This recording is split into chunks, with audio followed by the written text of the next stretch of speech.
Come to Candlelight Inn, home of the original Chicken George and Jan Sauce. Dine in, carry out, and catering available. Located in Rock Falls and Sterling, Illinois, as well as Clinton, Iowa. Come try our original Chicken George today. Need a roof, vinyl windows, or doors? Call R.E. Duchesne Construction. With an A-plus rating from the Better Business Bureau and servicing Will, Grundy, and Kendall counties, call R.E. Duchesne. 815-722-2821. Financing available. Find out more online at reduchene.com. Are going to come right down to the wire.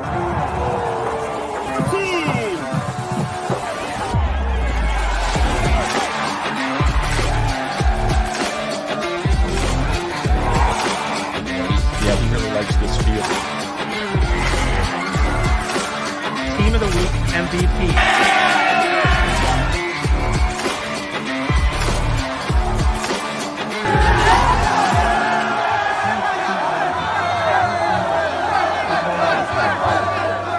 I like Reich.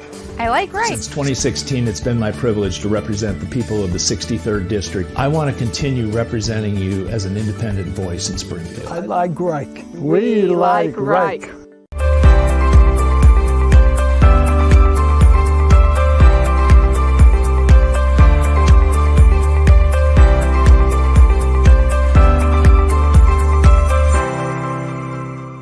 We're here to help you with your problems that result from an automobile accident or an injury on the job or the loss of a loved one.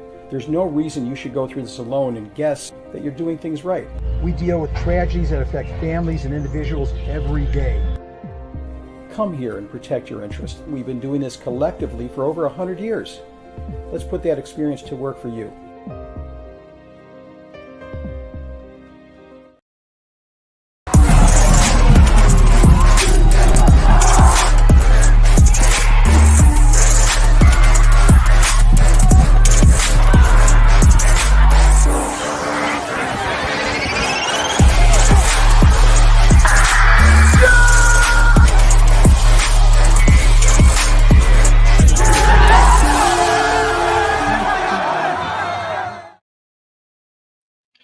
What's up, everyone?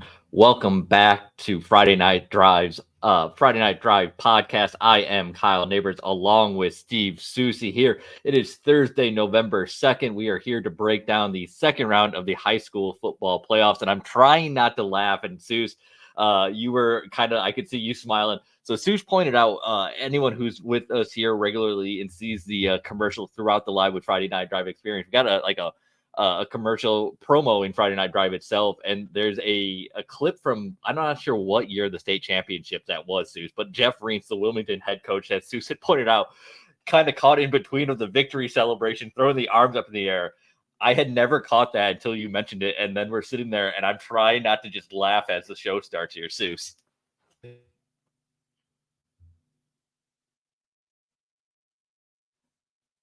You just broke up, or I broke up? Someone broke up here.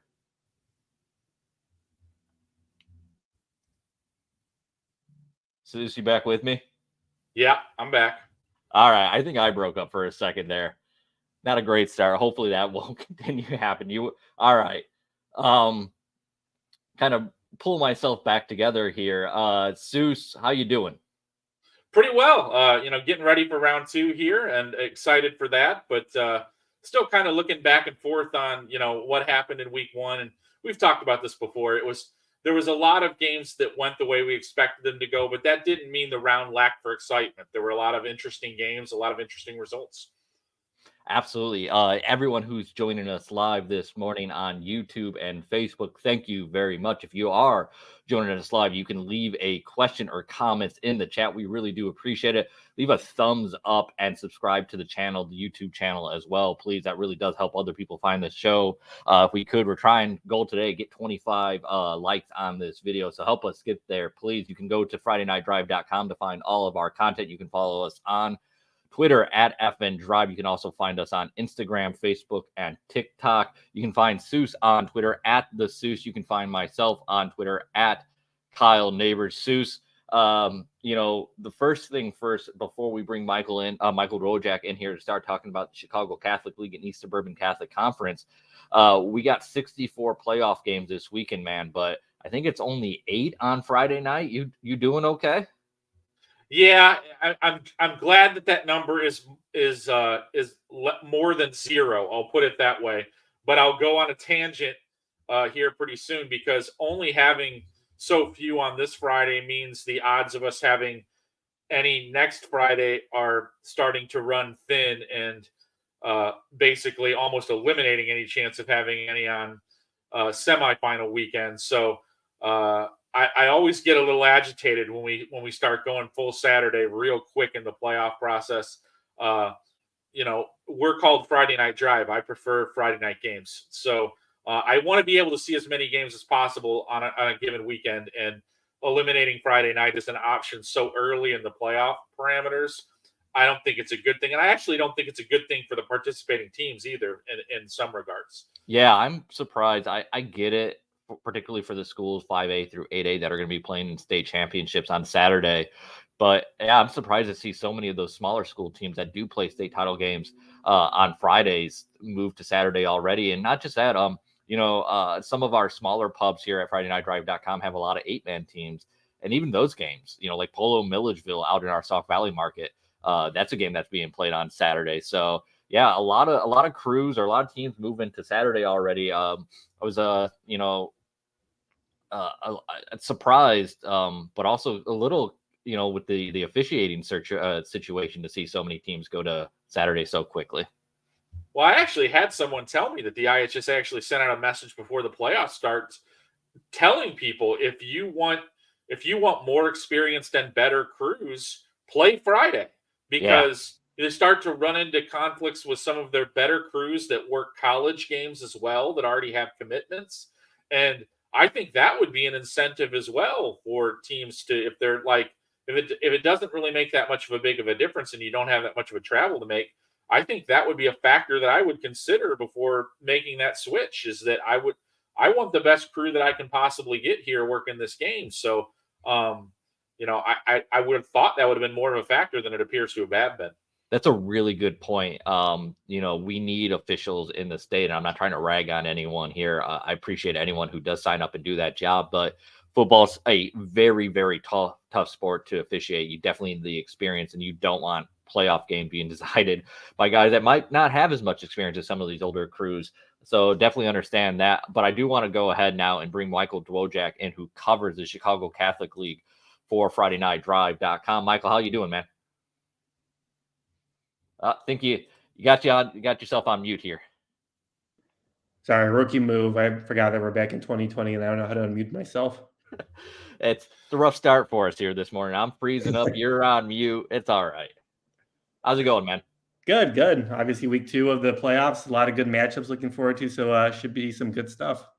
Yeah, and want to dive in right away and start previewing some of these Catholic League games. One of the more intriguing matchups is in Class 5A this week, a 1 p.m. Saturday game between number 6 Carmel and number 3 Antioch. Carmel going up to Antioch. What are you thinking about this matchup? It's a really interesting matchup. Antioch is 10-0, Carmel is 9-1. So we're kind of getting a matchup that maybe you would see, in the quarterfinals or the semifinals here in the second round. But Antioch took care of business like most of, the area teams did against the CPS this past weekend. And Carmel did the same. So I'm really interested to see how these two teams match up. And I'm really curious to see, Carmel has done a really good job of, beating everyone except Mount Carmel this season, which not a lot of teams have done this year other than Loyola. But I'm really curious to see how Carmel, presents itself in a game like this against Antioch. Antioch obviously undefeated and able to play against a lot of good teams and limit a lot of good teams. So I'm curious to see, we saw Carmel, show glimpses of that against Mount Carmel, having a tight game between the Caravan and them. And ultimately Mount Carmel won that game. But can Carmel, take the next step? They lost in the second round last year to Sycamore. Can they take that next step under Coach McKee and, reach the quarterfinals and then potentially maybe even play? I think it would be Naz in the quarterfinals if they both win their games. So this is a really, I'm really going to learn a lot about this program, I think, by, what happens in this game. Obviously, if Carmel loses, I don't think that means that they're a bad program by any means. But I think that, this is a big stepping stone for Coach McKee and what that program wants to build. And this is a really big moment for them just to see whether they can, reach the moment. Yeah, Seuss, Antioch is a team that we've seen in the Class 6A postseason in recent seasons, dropping down to 5A here. What do you make of this matchup for Antioch? It's an interesting challenge for Antioch in a lot of ways because you mentioned what it means for Carmel. Antioch, plays in a conference that they've typically dominated. They score a lot of points during the regular season, but I don't know how battle tested it makes them for stronger competition in whatever classification that they end up in. They've done this before. They've had big high scoring teams that have gone into the playoffs and then run into some struggles and not been able to advance as deep as you might think with a program that has the kind of in-season resume that they seem to be putting together. So this is an interesting, I think, proving ground game for both of these programs. Yeah, I agree. Seuss, we actually have not posted. By the way, that'll be going up a little later this afternoon. We've started posting Seuss's picks for all second round games. 1A, 2A have gone up. 3A will be going up shortly after this podcast ends or this live stream ends. 5A will be going up later this afternoon. I'm going to put you on the spot though, Seuss. Who do you got, Carmel or Antioch in this one? I took Carmel in this game. I think they're better prepped for this particular contest. I think Antioch will put up some points. It will be a high scoring game, but in the end, I think Carmel has what it needs here to get by this game.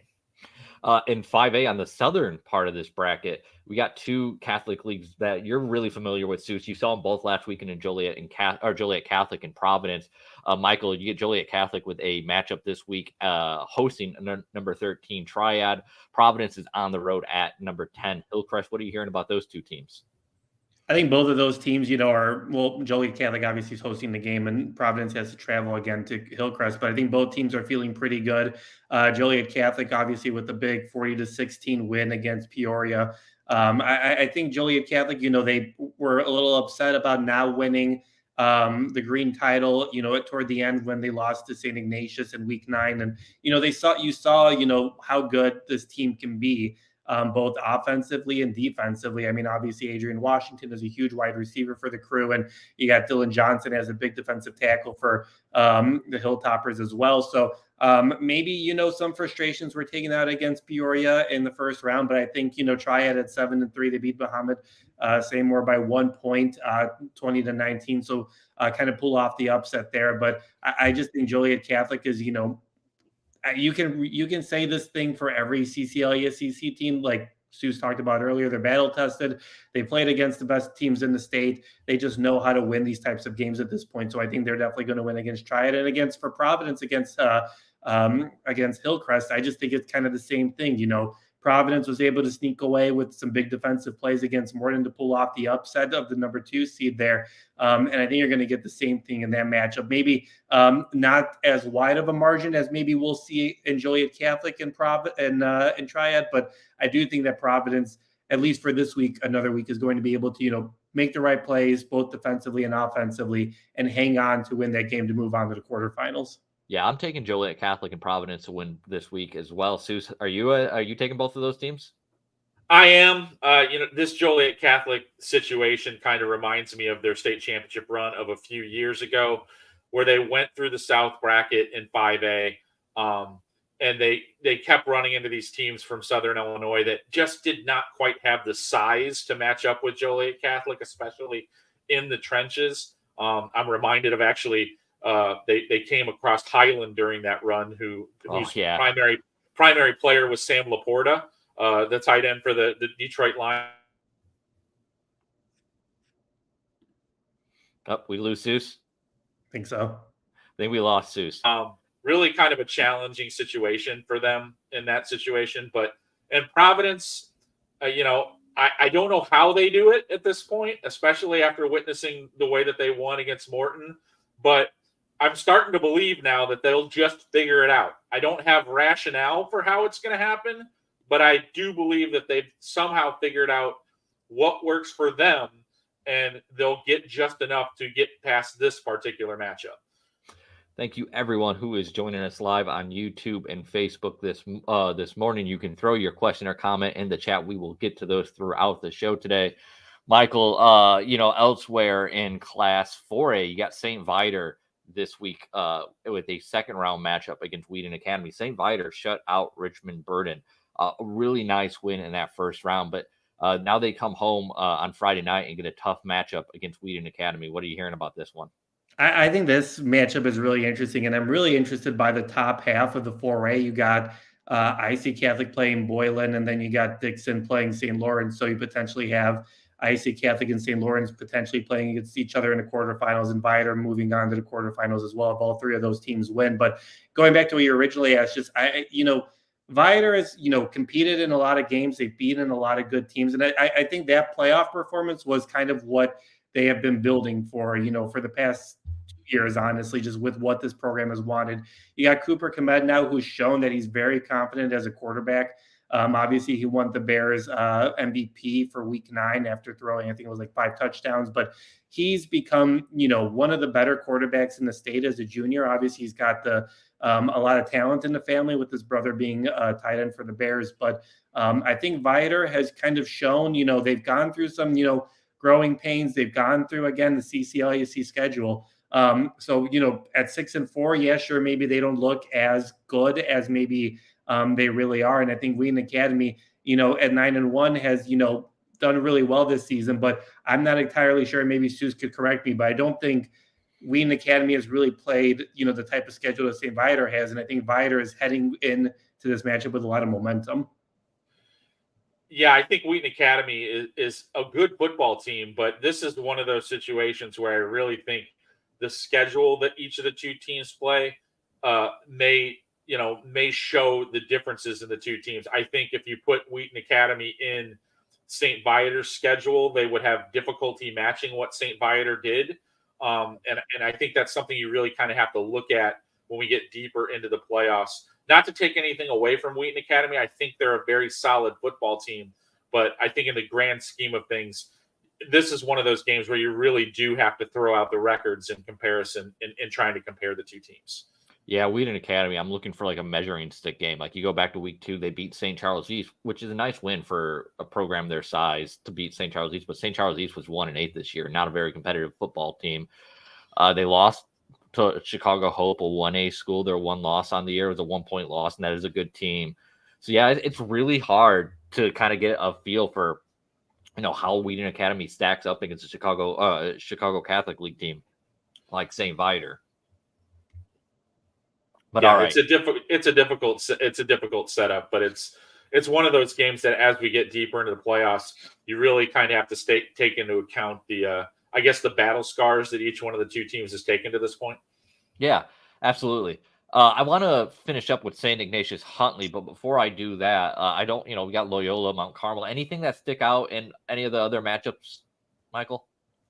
I'm really curious to see, if St. Lawrence won its first playoff game since 2017. That was a big moment for them. Can they? They host a playoff game on Saturday, so I'm really curious to see whether they're going to be able to top Dixon and whether they end up seeing IC Catholic in that quarterfinal matchup. That should be a lot of fun, and that's a kind of a fun matchup to look forward to.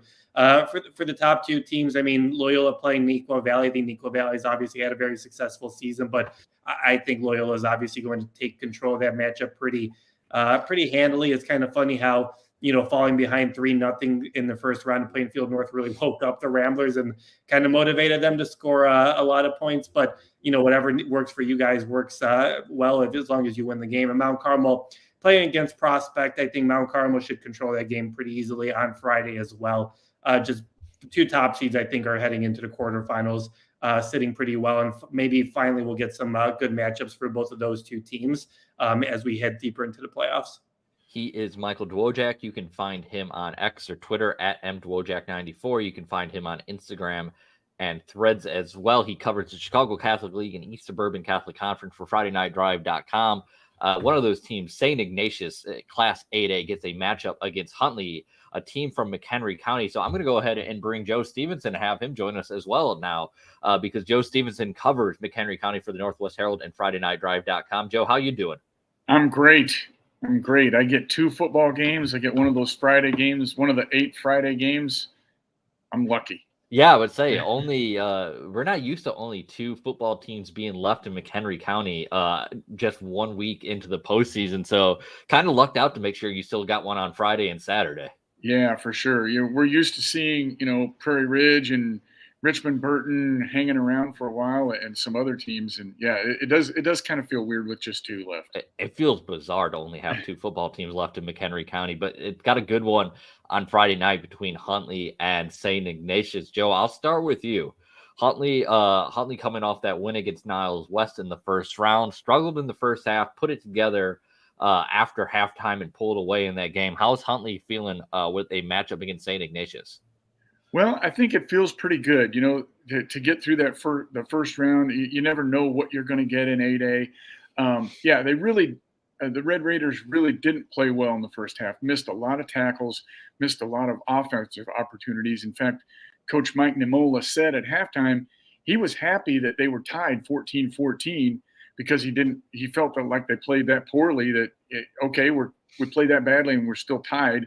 And they really came out and took control of the game in the second half. The defense was much better. And the offense kind of looked like the offense last year. Just give it to Hayden Janke. He's the big 210-pound running back, and let's just ride him. He had 32 carries for 152 yards and 3 touchdowns. And then, even then, they were up 6 points early in the fourth quarter and got a huge block punt. Zach Garifo came through, blocked the punt. It flew 20 yards in 15 or 20 yards in the air. It bounces in the end zone, and Travis Dudica recovered it. So they get the win there. Probably could have been a wider margin. And, the Red Raiders are well aware they have to come out and play a much better first half this week against the Wolfpack. You can follow Joe on Twitter at NWH_Joe Prep Zone. Joe has a terrific story up at FridayNightDrive.com right now about Braylon Bauer. Braylon and the Bauer family lost Braylon's father, Lyle Bauer, how to phrase it? Pretty much anyone in Huntley knew Lyle Bauer, a longtime youth coach, very involved in Huntley athletics, died unexpectedly. Joe had a terrific story about how, the family really kind of rallied around football to cope throughout the fall. Terrific piece, Joe. This matchup for Huntley, we were talking about it actually on the sideline Saturday when we were watching Prairie Ridge play Nazareth, about the potential of Huntley and St. Ignatius playing. Michael, this is, St. Ignatius runs the triple option offense. And like last week against Joliet West, that was a real advantage. Joliet West certainly had not seen a triple option. That isn't going to be the case this week against Huntley, who has seen it 3 times this year. They've seen it against Prairie Ridge and Cary Grove, who run it better than anyone in the state. They also saw it against McHenry. Do you think that can play a factor here, kind of working against St. Ignatius against Huntley? I mean, it definitely will, help Huntley in this matchup. I think that's definitely going to be the case. But I think, there are other things other than the triple option that have really worked for them. I mean, they've got their quarterback, Jaquan Zung, has really impressed me this year with coming out. He's done a really good job, stepping in as a junior. He was named the MVP of the Green this year for his performance. So, yeah, St. Ignatius obviously loves to run the ball, obviously does that a lot. But, he has shown that he's able to throw the ball. And, St. Ignatius has shown that they've been able to do that. And I've really been impressed with them. I feel like, it could have been really easy after, making the state semifinals for the first time. You lose 36 guys, you move up to 8A, you move up to the Green Division. It could have been a really easy year for them to say, well, Justin Scott's really good, but, we've got all these new guys and, they're stepping up. But I mean, Scott's been triple teamed, maybe quadruple teamed sometimes this season, and other guys have stepped up in big times. And I think you've seen that a lot with the offense where, the triple option, helps St. Ignatius a lot, but they've thrown the ball a lot too, and they're not afraid to take their deep shots. So, they'll get you into that comfort of thinking, well, they're going to run the ball every single time. Maybe they'll throw a 5-yard pass, and then Jaquan Zung hits you for like a 50-yard pass or a 70-yard pass. I saw them do that against St. Patrick to start the season. And so, Huntley's going to be familiar, but I do think that St. Ignatius is more than just, running the triple option than just running the ball. Yeah, sorry, I don't know if you guys, they're deciding to do a leaf blower right outside the window right now. Never fails while we're streaming live. But Joe, Huntley, what are you hearing for them? How are they preparing for St. Ignatius? Well, I think what Huntley's going to need to do this week is throw the ball a little better than it did last week. Like I said, they missed some chances in the first half, and you can rely on Hayden Janke, but you don't want to have to just have him be kind of the whole offense. And so I think if they can diversify a little bit, which they've done pretty well this year, they'll have a much better chance. And like I say, that what I mentioned before, they have to come out and tackle better in the first half. The second half was very good. The first half wasn't very good, and I don't think you want to get in a hole, in a big hole in the first half, which could happen if you don't play better defense. Can you guys hear this? No, just faintly. He's like standing outside my window right now. It's as if he's doing it on purpose. All right, Michael. Before we let you go, man, we're gonna ask Joe some more about Cary Grove Highland Park. You got anything left for the Catholic League you want to tell us about? I think it should be a really fun week. There are a lot of potential. We saw how strong the conference was last week, obviously, with only Brother Rice losing against a team that wasn't in the CCL ECC. I think we should get a lot of quarterfinal teams. And I think it could be a fun week where we get some teams that we're not used to seeing in the quarterfinals. You got Carmel, you got St. Lawrence, you got a lot of good programs. St. Viator all have the potential to make the quarterfinal rounds, which they haven't done in a little bit. So, you'll have your Loyolas, you'll have your Mount Carmels, your IC Catholics, probably your Nazas too, but you'll get some programs that probably we haven't heard from a while, and that should create some fun stories from week number 2 to week number 3 in the playoffs. All right, make sure you follow Michael on Twitter at mdwojak94. Talk to you later, Michael. All right, have a good one, guys. All right, Joe. So let's wrap this up with you. We got a matchup between Cary Grove and Highland Park here in the second round, Class 6A. I'm going to be really frank. I think Cary Grove is a pretty substantial favorite for this game. And a part of that is just the fact of how well Cary Grove played against Lake Zurich in the first round. Not Lake Zurich, against Libertyville, different North Suburban Conference opponent. How well Cary Grove played against Libertyville in that first round. I expected Cary Grove to win the game. I was shocked to see just how handily they rolled in that one, though. Yeah, I was too. I same thing here. They came out and just took control. It was kind of like they were mad for missing the playoffs last year for the first time in 18 years and just kind of took it out on Libertyville all in that first half and really had it going. And Cary Grove's really kind of hitting on everything right now offensively. Logan Abrams, the 6'3", 225 big sophomore fullback, has been so good. But boy, Andrew Prio is just electric. The plays that he makes on offense. So in our area, he's 8th in rushing with 852 yards. That's on 60 carries. 852 yards and 60 carries. The 7 guys ahead of him all have twice as many carries as him.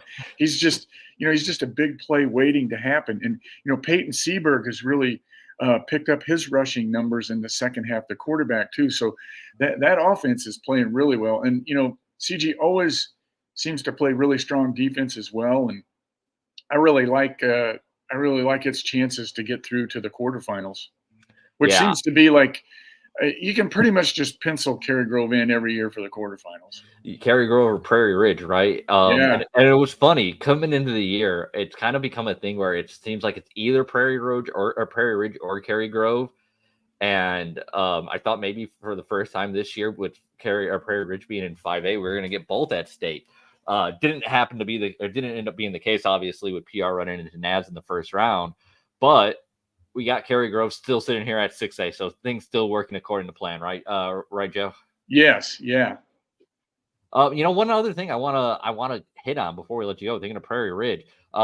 Chris Stremp, longtime coach at Prairie Ridge, announced he is stepping down here after this season. What did you think of that news? I was really surprised by that. I had caught no wind of that, and Soucie even texted me that, did you see this coming? I said, no, I did not. I found out late Tuesday night from someone, and apparently the Fox Valley coaches had their meeting Tuesday night, so the coaches knew. But yeah, Prairie Ridge, just an amazing program. In his 22 seasons there, 3 losing seasons, 187-64. That's a 745 winning percentage. It's just crazy that how good they have been, how consistent they are. 3 state championships, 2 other runner-up finishes. And, it's just a program that others want to model themselves after because they're so good. And, really, I don't think you ever hear anyone say disparaging words about them. That, a first-class organization all the way, a lot to be proud of there. It sounds like Chris Shrimp, he wants to be an athletic director. He said, I need a new challenge. I want a new challenge. And it so happens that Mark Gilbert at Prairie Ridge is retiring after this year. So that seems like a really natural fit that he could step in and be AD there at Prairie Ridge. When I think of Prairie Ridge, I think of baseball coach Glenn Pecoraro, who was there when it opened. Volleyball coach Stephanie Otto, who I believe has been their only volleyball coach in the history. And I think of Chris Shrimp, who was there 5 seasons with Dave Whitson with the football program and then took it over and has been, only their second. They've only had 2 football coaches in their 27-year history. So, good for him. I wish him the best. Great guy, great coach. And it's just, I'm happy for him that he's, going to do take on another challenge that he wants to do. All right, Joe, you get 2 football games this week, and you got any final thoughts for us before you head out? I'm really intrigued about the Friday night game. I feel like Cary Grove's gonna get through that Saturday game. I'm interested. I think the Friday night game could be a real interesting game with Huntley and St. Ignatius. Looking forward to that. All right, Joe. Well, enjoy 2 football games this weekend, sir. I will. All right. Talk to you later. All right. He is Joe Stevenson. Now it is just Souce and I. We got a little bit of time left here, Souce. Let's break down some of these classes. We'll go back up to 1A here and work our way up. If you are joining us live, we will take your questions if you have any here. I do want to throw this up. Jesse, we need to cook. Hey, Souce, in regards to 2A North being a record being 76-4, says, I believe 3A North in 2016 was 78-2. You remember that one, Souce? I saw that comment while we were talking there. I looked it up. I had forgotten all about that. That's absolutely correct. There were 6 10-0 teams in the second round in that side of the bracket. And it was definitely one of those stacked situations, because now that I'm thinking back to it, it was another one of those times where people were banging the drum for one of my favorite songs. Let's just go to 1 to 32 in every class. So that doesn't happen. And I would fully support that, obviously. But yes, that is correct. That's definitely a nice catch there from Jesse. Let's see. 3A North in 2016, 78-2. I'm trying to think the programs that would have been in there that season. That would have been Byron, right? Yep. Byron probably would have been in there. IC Catholic, Wilmington. Trying to think in North who else would have been there. Monticello, I believe, was good that year. I'm trying to remember the other 2, but it was there were 6 undefeated teams that were left there at that point in time. But yeah, so no, that was I think that's got to be the record. We were talking about earlier this week. Someone had asked me what I thought, if I thought that was a record, and I was mistaken. I'm pretty confident that actually is the one. All right, let's go ahead and dive in here. We now have not 1 but 2 leaf blowers outside my windows right now. Come on, guys. All right, let's go ahead, Souce, and dive into Class 1A. Where do you want to start with this bracket? I think for me, 1A, I think we go around and around and around about this all the time about, how big a favorite Lena Winslow is, and I still think they very much are. There are 2 games that kind of sparked my interest this week in the bracket. Hope Academy and Aurora Christian is obviously one of them. A lot of people have been talking about Hope and their ability to maybe make a deep run here. Aurora Christian, the only team to beat them during the regular season. So an interesting matchup there between 2 pretty strong programs there. And then you go down to the South, and I've talked about them a lot in this postseason. I'm interested to see how Althoff, matches up with a Leroy defense that has not given up a lot this year and has a history of kind of being that gritty type of defensive team in the playoffs. If Althoff puts up a bunch of points this week, then you start to think about, can anybody slow these guys down? And that conversation may actually include Lena Winslow. I'll throw one more out there in 1A. Morrison and Anawan Wethersfield. I think that's a good matchup too. I don't expect a lot of points to be scored in that one. Yeah, I wouldn't either. Anawan Wethersfield kind of in a new conference, but not this year. They kind of merged two conferences together with a lot of teams that were already playing each other. And they didn't really have a lot of trouble, kind of maneuvering things through that league. I don't know how many strong teams were ultimately.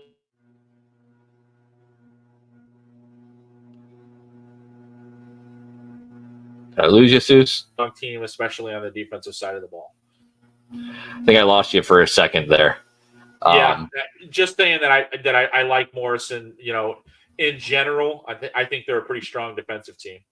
All right, going on to Class 2A here. I mean, you could really just throw a dart at a board here and find an interesting matchup to talk about. So I'll just start at the very top of the bracket. Seneca going to Rock Ridge. Seneca drawing that number 1 seed. We knew these second round matchups really didn't matter what seed you drew. You were going to be in for a rough second round matchup here. Seneca going to Rock Ridge. That's a long trip to have to make to begin with. And then you're facing a Rock Ridge team that I really like, Seuss. This might be, it's on the short list for my favorite game to the second round. Yeah, it's pretty good. When the pairings came out and we saw that there were going to be 9 teams with 8 wins or better on the north side of the bracket, it created a situation like this where we were going to get a top seed having to play a really, really good football team. And that's what's happening here. I still think Seneca will win this game. But I certainly think that it might be a situation where it is undecided in the fourth quarter. I don't think Seneca is going to be able to put up the points that they've been putting up on a regular basis against the Rock Ridge defense. Anything else in the north side of the bracket? I look down there and that Wilmington Tri-Valley game is really intriguing to me. It's the third time in 3 seasons that these two programs have met in the postseason. They split the 2 previous matchups.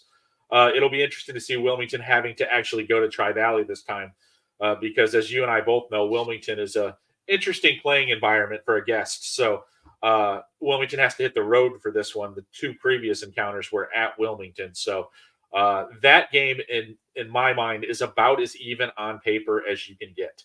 So I think it could go any which way. I think this is another game where we're not going to see a ton of points scored. I was really excited when I looked at your predictions and your breakdown for Class 2A this morning, Seuss, and saw number 8 Nashville a winner in your predictions over number 16 Quincy Notre Dame. I love to have you on board, man. Well, at this point, it becomes almost silly to bet against them out of the South bracket, especially when they're in this 2A draw. They've done it time and time again with a lower seed. They continue to surprise people. And in this situation, they're a much higher seed in the second round here against this Quincy Notre Dame team, which I think is an okay football team. But I think they also caught a little bit of a break there in the first round, with that 1 seed being a 9-0 team from a smaller conference and maybe not quite as battle tested. So there are certain teams that I have a really hard time now pulling the trigger against in the postseason. Nashville will be one of those teams. Adam Anderson, appreciate the question here for 2A South bracket. Does Mater Dei have the best chance for a lower seed to win in 2A? Seuss, what do you think there? Yeah, I think he's right. I like Justice City, but once again, the Black Diamond is a conference that usually has a team or two with a pretty strong record, strong point differential in their benefits, but they really, they kind of maybe struggle against programs with a little bit more pedigree and a little bit more of a rigorous schedule. And that certainly can be something that would be accounted for with Breeze Mater Dei. So if I had to pick an underseed to win this week and make a list, I think I would put Breeze Mater Dei at the top of that list. Seeing the nice little promo here for Stay in the Game. Make sure you sign up for the Friday Night Drive newsletter. That'll get you the latest news directly to your inbox every morning. Class 3A, let's go ahead and move over to there. Seuss, where do you want to start? I look at actually the South bracket is kind of the most confusing part of this bracket to me. Just looking at some of those games down there, that DuQuoin Tolono Unity game is really interesting. Tolono Unity, another program that just seems to get it done in the postseason. Impressive opening round win over Williamsville, kind of ran away in that game. And DuQuoin, I just can't get a great read on. They come from the Southern Illinois River to River Conference. They played well in that league all year long, but it seems like I don't know. I don't get a strong read from them as the one seed in that situation. So, that's where that comes from. Really like Mount Carmel and where they're at. But the one that is so interesting to me down at the bottom is Roxana and St. Joe Ogden. Roxana undefeated, kind of came out of nowhere, to be completely honest with you, in regards to their success. They just keep stacking up a whole bunch of points, playing a pedigree program in St. Joe Ogden here in this round. I think this is the game where Roxana shows if it's in the conversation.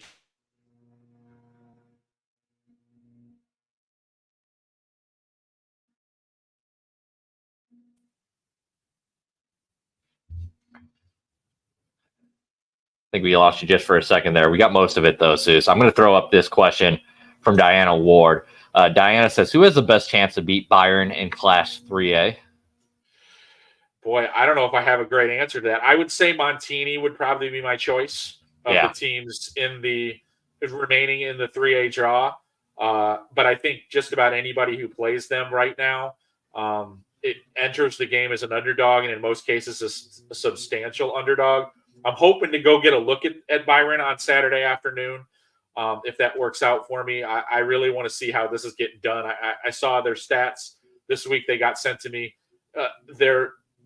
It's actually an insult to video game stats. Like they're crazy. I mean, they're absolutely nuts. The one that really jumps off the page, they've scored 80 rushing touchdowns in 10 games. 80. They're averaging 8 rushing touchdowns a game, Kyle. That's crazy town. That is absolutely silly, 80 rushing touchdowns in 10 games. And by the way, I want to go ahead and make sure to promote right now. You're going to go over and watch Byron on Saturday afternoon, but Saturday night, you'll be joining me and Jake Bartleson in Barrington. We're going to do Live with Friday Night Drive on location. This is going to be a pregame show from 6 to 7 p.m., breaking down everything that happened in the second round. We're going to be live from Barrington High School before Barrington takes on Naperville Central. Full coverage coming your way on Saturday evening from 6 to 7 p.m. Seuss. But for now, let's go ahead and keep moving through this here to Class 4A. Where do you want to start in 4A? You look at 4A, and we talked a little bit about Michael before about the Catholic League representation on the north side of the bracket. Yeah. I think there's a potential there for, all 3 of those teams to win their games. I don't think any of them are slam dunk wins, but I think there's a potential for it to be a setup for all 3 of those to move along. Just the way it kind of lines up, and real interesting story up there with Sandwich on the top of the bracket. Obviously, we've talked about this a lot before. No varsity football last year, and I think it is a very strong likelihood that they will be in the quarterfinal round next weekend, which is a remarkable story just within its situation. So just crazy there. And then, on the South, I think it might end up being business as usual for, the teams that we kind of expect to win down there, especially Rochester. Yeah, I think Murfreesboro and Bree Central are favorites in that game. The one that I mean, Peoria, Notre Dame, we've talked about with their kind of eclectic schedule. Do you have them as a favorite over Harrisburg? I do, but a small favorite. I'm kind of basing this on the fact that I actually watched one Harrisburg game this year on a Saturday night when there were no other games to watch, and they kind of got walloped by a team that didn't even make the playoffs. So I don't know. Maybe they're just one of these teams that's kind of streaky. I talked to one of my friends about them down there. They're fast and athletic, but I think Peoria Notre Dame's battle-tested schedule kind of gives them a little bit of an edge there. All right, Class 5A. We got a question here. I'm going to start that to put that up there to start us up in 5A. Adam says, "Are we headed towards a St. Francis Nazareth rematch in the semifinals in 5A North?" What do you think, Seuss? I don't like to look that far ahead. I think that's definitely a possibility, but I think there are quite a few teams in there that are going to at least have something to say about that gets recreated. So, I think maybe Carmel is a potential problem for Nazareth in the next round, should it line up that way. And honestly, I think either one of those teams that wins potentially, if St. Francis wins this week, that they would meet in the next round could be problematic. But if you're saying who do I think the favorites are to get to that semifinal, I would agree with you that they are, but I don't think they're heavy favorites. I don't think they're slam dunk favorites by any stretch of the imagination. I completely agree. I expect St. Francis to win next week. The most intriguing matchup in Class 5A, wherever you look at in this bracket, bracket in the second round, though, is Sycamore, Chicago, Morgan Park. Sycamore is a team that's been to the state semifinals in back-to-back seasons. Chicago, Morgan Park, this is not your typical CPL team, Seuss. This is a team that up and down the lines, it's a good football team. I expect this to be a really good game. Yeah, Typhon Griffin, Morgan Park's top player, committed to Illinois, a very talented guy. Morgan Park kind of uses him wherever they need him. He can do a lot of different things for them, but by far is he not the only weapon that they have. So, like you said, anybody who's looking at this and seeing that public league line on there, this was the team that if you would have asked,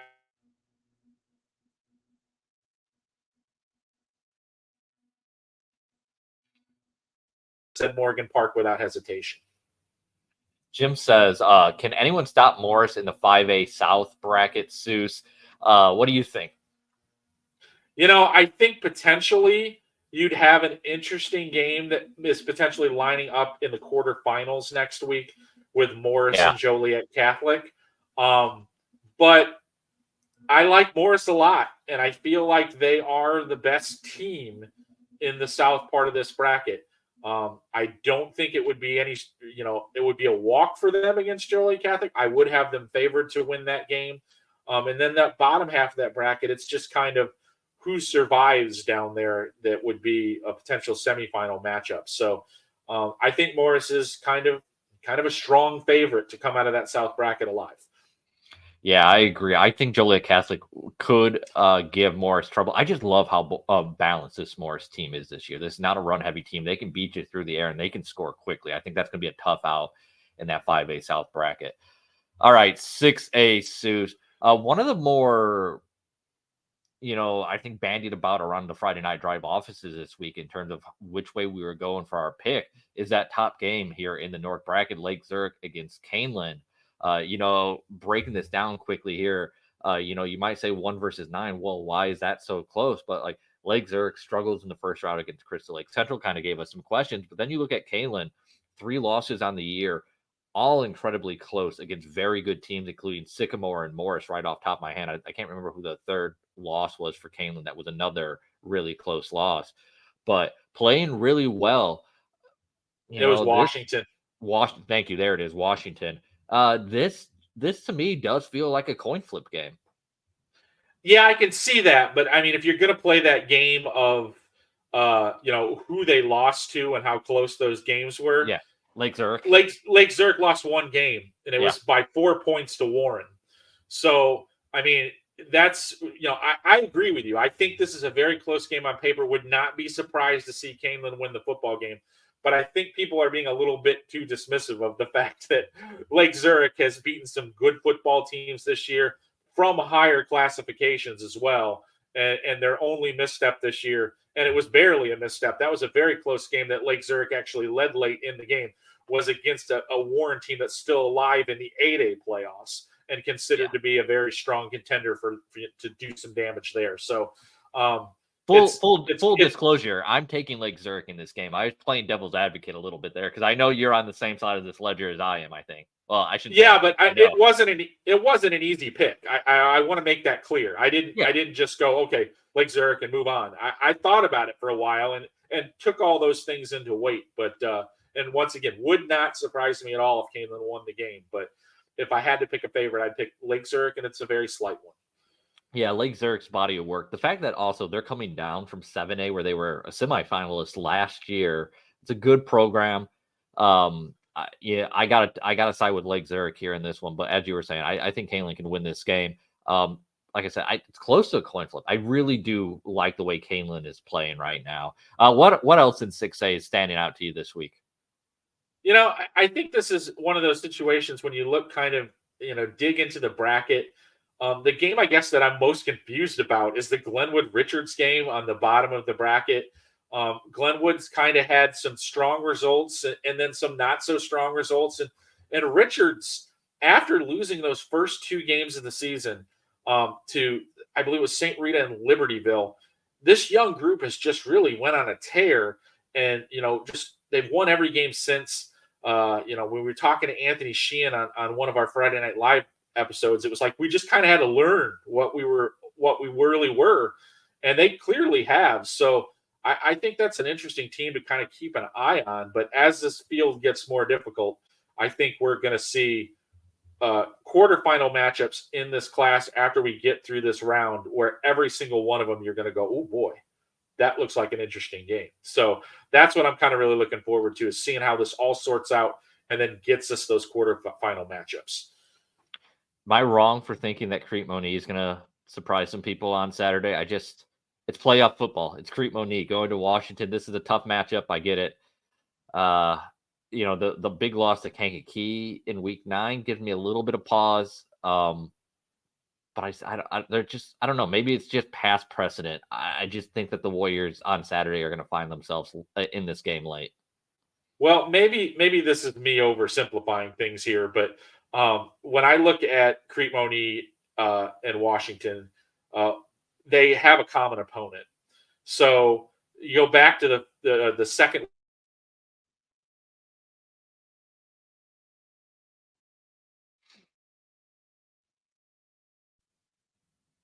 So, Kankakee, I think we buzzed out there for a second, but Kankakee's only points that they scored in that 7-0 victory was on a kickoff return. So, and then Kankakee just hammered Crete 42-0.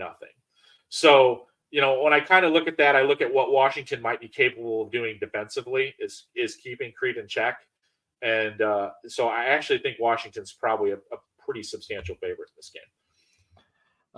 Just got here late. Weather on the Go says, I'll rewatch. Thanks for your analysis, guys. I appreciate it. Thank you, Weather on the Go, for joining us throughout the season. Really appreciate that. Alex says, thoughts? Wrong one there. Thoughts on Eisenhower. What could give the K's a problem? What do you think, Zeus? Well, I mean, Eisenhower's an interesting team. They have some athletes, particularly Andre Lovett, a guy who's going to end up at a major Division I school. I don't believe he's committed yet. But, Kankakee's just got people all over the field. They're deep, especially on the defensive side of the ball. I really think Eisenhower, who just scored 40-plus points in their overtime thrilling win over Dunlap in the opening round, I really think they're going to have a lot of trouble scoring points at that level in this game. I think they'll be fortunate to get, maybe a couple of touchdowns against this defense, which now has given up the fewest points in the state through 10 games. So this is a game where I think if Kankakee just kind of hold serve and does what they usually do, they should be moving on into the quarterfinals. All right, Class 7A, Zeus, what stands out here? Well, I guess when I look at some of these games, they feature matchups with schools that maybe I didn't expect to be here at the beginning of the season. I look at, but the game that I think is the most interesting from a competitive balance for me, I really like that Downers Grove North Hersey game. Yeah, I think that has the potential to be a very, very interesting game. I hate to keep using the phrase coin flip, but I really kind of felt that when I was going through that. And I like Hersey a lot. I just like the way Downers Grove North is going about their business right now. Last week, just kind of, I was concerned about their ability to match up with Kenwood in the first round, and they didn't seem to have any problems with it at all. They dispatched them pretty quickly, and I've seen that Kenwood team. That is a challenge. There's a lot of challenging things that they had to deal with the Broncos, and they did a really, really nice job with it. And Hersey, I don't want to say they sputtered, but they kind of struggled to get away from, for their opening round wins. So, maybe a convergence of one team playing its best right now and one team maybe not quite at the level that they would want to be at this point. So maybe I'm overreading that situation, but in just matchup in general, that's the game I'm most interested in. I need to reach out to Max Schuckman down in Quincy because I need a read on this Quincy team. You got anything for me against Wheaton North? Well, really, really talented quarterback wide receiver combination. Braden Little, coach's son, he's a junior, has put up huge passing numbers this year. Did the same thing last year as a sophomore. It's a good team. It's one of those teams that they got to hope that the weather kind of holds up for them because you know how I like to try to say that, sometimes playoff built teams, when we get deep into November, you like to have that strong running game and that strong defense. Well, Quincy kind of goes the other way. They're heavily reliant on throwing the football. So it's definitely they have a good defense, but it's one of those things where, they really are reliant on being able to move the ball through the air. All right, one class left to go here, Class 8A. We'll start with that Barrington and Naperville Central matchup. Again, you'll get a special edition of Live with Friday Night Drive, 6 to 7 p.m. on Saturday evening. We'll be broadcasting live pregame from that matchup. Seuss, Barrington, Naperville Central, what you got there? Barrington, when I saw them in the middle of the year, I think I don't want to say I saw them at their worst, but they just seem to be kind of like grinding out wins. And I mean, they ended up winning clinching a win in the last minute against a team that didn't even make the playoffs. So I was kind of wondering about them when I walked away from that. But ever since, it's almost like they were offended by my take. It was, they beat Palatine pretty comfortably in that showdown game late in the regular season and has really been roaring through the game situations as it stands. So a pretty nice setup for them heading into this game. Naperville Central, I think, is just a very solid football team. They had a little bit of a hiccup in the last week of the regular season with that loss to Neuqua Valley, but kind of just figured out what they needed to do to get to this point. So I think two very solid football teams going to load. Adam says the best matchup on paper might be Edwardsville, Glenbard West. Adam, that's exactly where I was going next here. I do think this is a really good matchup between Edwardsville and Glenbard West, Seuss. Yeah, Glenbard West is the kind of team that, overcame some serious issues early in the year with some injuries. They lost Julius Ellens.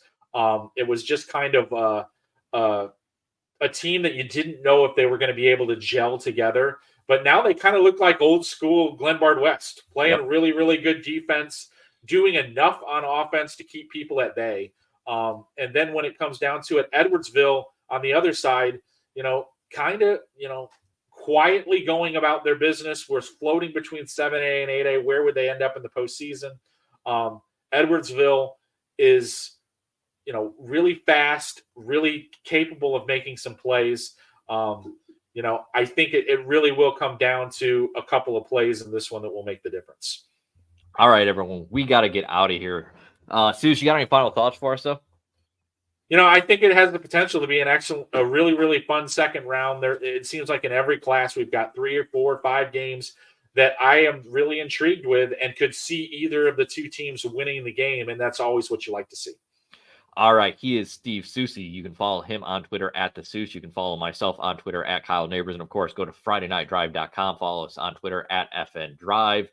Go ahead and find us on Facebook and Instagram and TikTok as well. It's going to be a good week in high school football. Stick with us. We're going to have plenty of coverage for you at FridayNightDrive.com. Seuss and I will be back on Monday morning to break down the second round of the playoffs. Everyone, enjoy a good week in high school football. We'll talk to you later.